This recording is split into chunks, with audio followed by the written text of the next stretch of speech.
Okay mga kababayan, Crisulo po at welcome back po ulit dito sa ating YouTube channel. Nako mga kababayan, mga ka-analyze para ho sa mga DD shit, no? Ay malungkot ho itong araw na ito. Ha? Mga kababayan, hindi na ho nila ito malilimutan. Nagdadalamhati ho ang buong DDS organization. Organization talaga. Organization talaga. May ganon. Nagdadalamhati ho ang DDS organization dahil ngayong araw ho na ito ay nagdesisyon na ho ang ICC Court Chamber na kung saan ay hindi ho nila kinatigan. Ha?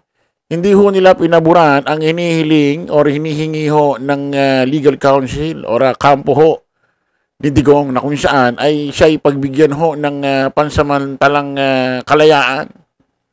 Ito ho yung tinatawag hong interim release na kung saan ay kubin muna siya ng isang bansa at kapag may mga hearing na lang siya, pupunta doon sa The Hague, Netherlands, sa ICC Court.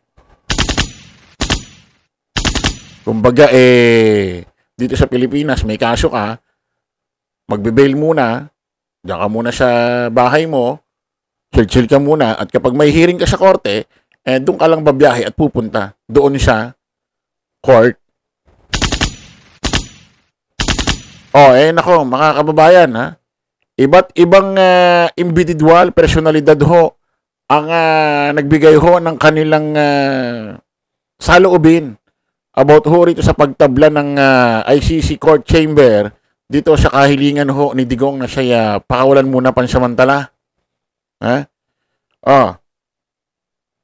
Sama na natin ho. Unahin na natin itong si Boy Tapang.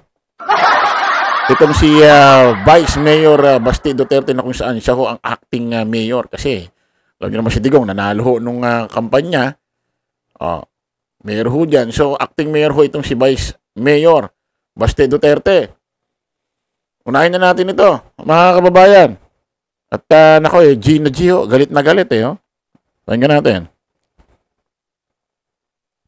Kamo mga poser, kana mga kinabuhi ninyong ginaguba, kana mga bata nga ginapakaon ninyo anang sabo, pabayron tamo pag abot sa panahon. Kining medyo komplikado ho ito, hindi ho natin maintindihan yung kanyang lingwahe, mga kababayan. Sana tinagalog nyo na lang. Kasi ito na mga issue ng kanyang tatay ay pambuong Pilipinas. Kayo na ho bahala. Magpaliwanag ho dyan sa comment section kung ano ho mga pinagsasasabi nitong taong ito. Ninyo, pabayron tamo pag abot sa panahon. Swerte lang mo karon kay ingon pa sa igsoon sa presidente, bangag kuno og adik iyang igsoon. Pabayron tamo, timan ina ninyo. Muna ang karon pa lang, ginalista ko na inyong mga pangalan. Paghuwat mo, because there will be a day of reckoning inyong mga gidadaot na pamilya o mga utok sa itong kabatanunan.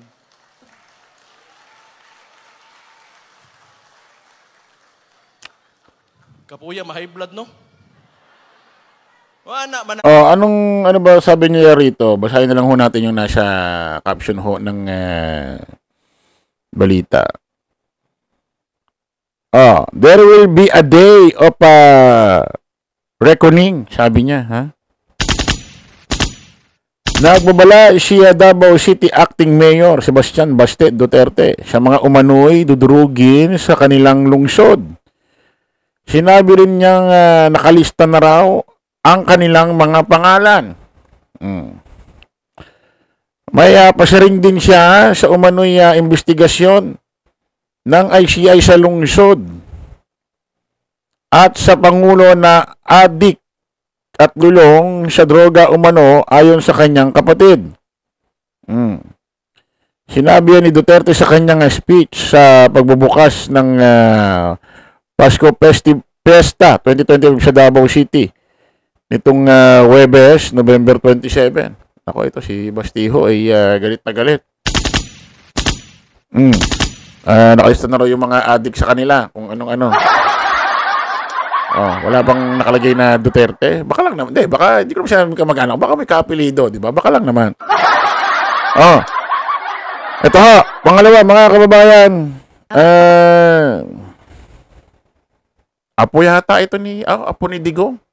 Ito yung napapabalitang sandamakmak daw ang 7-Eleven, Diyan sa may Davao. Apo ko ni Digong kay Congressman Pulong Duterte. Pakinggan ho natin, mga kababayan. Congressman din pala ito sa Davao District 2. Yung aso nyo, may posisyon ba? Diyan sa bayan ninyo? Pakinggan natin. Salamat kay Mama.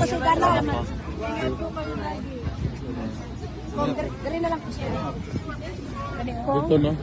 Hi, I'm from TV5. Sorry, ngayon lang. Nag-report po ako sa loob. Higan ko lang po kayo short ng reaction doon sa naging decision ng court. Bogi, Medyo sad talaga tayo po.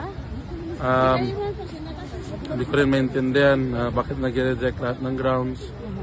Ang si PRD po is 80 years old. It's not a risk to anybody na po. It's not a flight risk. Nagasungkod, nagakay na nga siya maglakad eh. So, yeah, it's a sad day for me. Pero later, kailangan ko mag-smile-smile konti kasi mamaya magkita kami, dalaw kami mamaya. So, hindi pwede ganito na mood sa loob kasi, lalo na yung Pero ano pong sasabihin nyo kay Tatay Digo kung sakali ang dating Pangulo? If ever pag-usapan niya, we rarely talk about the cases. We rarely talk about anything to do with his case here in the ICC. But if ever he brings it up, sabihin ko lang talaga na we live to fight another day. Yung sinabi po dati ni VP Sara na parang, even before this decision, na parang you were preparing, the family is preparing na nga daw po na doon magpapasko. Mukhang, ito na nga po, continued detention. Tuloy-tuloy na. Oo, paano po ang Pasko ng pamilya Duterte? We'll keep it as merry as possible po habang nasa loob ng ICC. Okay. Kahapon po nakabisita kayo? Wala, Thursday wala. is legal consultation day. Okay, so mamaya pala. Anong oras po ang... Mga 1:30. Okay, sige. Kaya medyo mag-ready na tayo kay mahalata sa itsura natin, wala pa tayo ligo eh. Dito na itsura niya, wala ligo. Ano na, kung nakaligo yan, di ba? Thank you po. Ayan ho, mga kababayan, si Congressman Omar Duterte, tama, Omar, no? Ng District 2. Anak ho ni Congressman Pulong Duterte. Diyan naman siya District 1. Na pamangkin ni Baste at ni BP Inday Sara Duterte. Naapo ho ni dating Pangulong Rodrigo Roa Duterte. Yan, kompleto baka magtampo pa kayo. Nalulungkot siya dahil ho hindi ko napagbigyan last na raw ho yan. Talagang ibig sabihin dyan na ho si Digong tatagal. Hanggang sa matapos na ho itong ginagawang pagdinig ho ng kaso ng kanyang lolo Digong na crimes against humanity. So, nako mga kababayan, malungkot ho ito. Kung malungkot ho ang kapamilya ni Digong, abay naglulok siya, malungkot na malungkot din ho ang kanyang mga taga-suporta. Nag-iiyakan ho ang kanyang mga follower ni Digong dyan ho sa labas ho ng ICC court.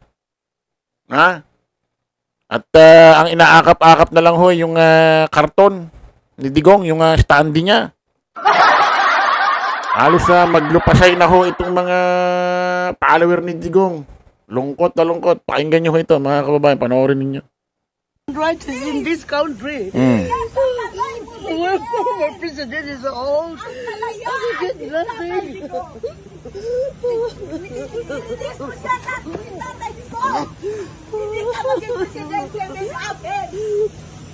Matter what is the defense, how they defend our defense, wala pa rin magagawa kasi hindi na sila nakikinig. Rights is in this country. Ayan ho, mga kababayan,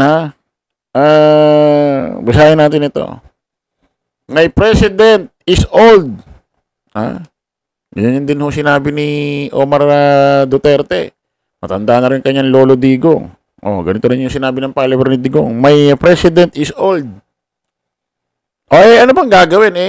Yung war on drugs, crimes against humanity, EJK, yung extrajudicial killing, matanda rin naman si Digong nung nangyari yun. Kasi nung naging presidente si Digong, 70 plus na eh. O ano ba? Diba? Nung pinalihon ni dating Senador Antonio Trillanes, ang crimes against humanity, dyan ho sa Dahig, sa ICC Court, 2017 yata yun. Ilang taon na ba si Digong nung 70 plus na? So, makukulong talaga eh, matanda na. Diba? O, ano bang problema doon? Naging emosyonal ang ilan sa mga taga-suporta ni dating Pangulong Rodrigo Duterte na nasa labas ng International Criminal Court or ICC sa Dahig, Netherlands. Matapos ibasura ang appeals ng chambers ang pilang interim release o pansamantalang paglaya sa dating Pangulo. Ayan mga kababayan. Kawawa naman ho itong mga kababayan ho nating mga DD shit. Ha? Naglulupasay, nag-iiyakan ho dyan. Kaya siguro, bago nyo alalahanin si Digong, iyakan, naku, siguraduhin nyo yung mga pamilya nyo ho rito sa Pilipinas, mga nasa maayos na kalagayan, ha? Mamaya, iyak kayo ng iyak, nag-aalala kayo kay Digong, yung mga pamilya nyo rito, hindi nyo napapadalan. Papasko na, yun ang unahin ninyo. Padulan nyo ng mga pera at pasalubong. Kung tutusin si Digong, napakaswerte ho. Parang nakatira lang ho sa kondo. Yung klase ho ng detention center ni Digong, kondo na ho ang itsura dito sa Pilipinas. Wala man lang hong kahit isang rehas na nakatayo doon, na bakal, wala. Hindi ho pwedeng matawag na kulungan yun. Actually, hindi nga kulungan yun eh. Kasi pag sinabing kulungan, may rehas. Wala eh. Di ba pinakita ho yung klase ng mga bago pa lang si Digong dyan, pinakita ho anong klase ang kanyang detention center. May lutuan, may ganito, ganyan, aircon. Maganda ho pa nga kalagayan nito. Kesa kay Pastor Kibuloy. Yun talaga matatawag na literal na nakakulong kasi talagang nasa Pasig City Jail siya. Tapos may mga kasama siyang inmate, mga nasa rehas talaga sila. Kulungan talaga. Ito, sarap pa yata ng kinakain. Ano? So, ewan ko rito. Baka nga ito si BP Sara, mas gusto dyan na lang ho ang tatay niya. Nagkakaroon pa ho siya ng simpatya sa taong bayan. Nagagamit pa ho ito si Digong. Ha? Para may kumampere ito sa mga kanyang mga anak. Okay, kita-kita ulit tayo sa panibagong vlog. Bye-bye po.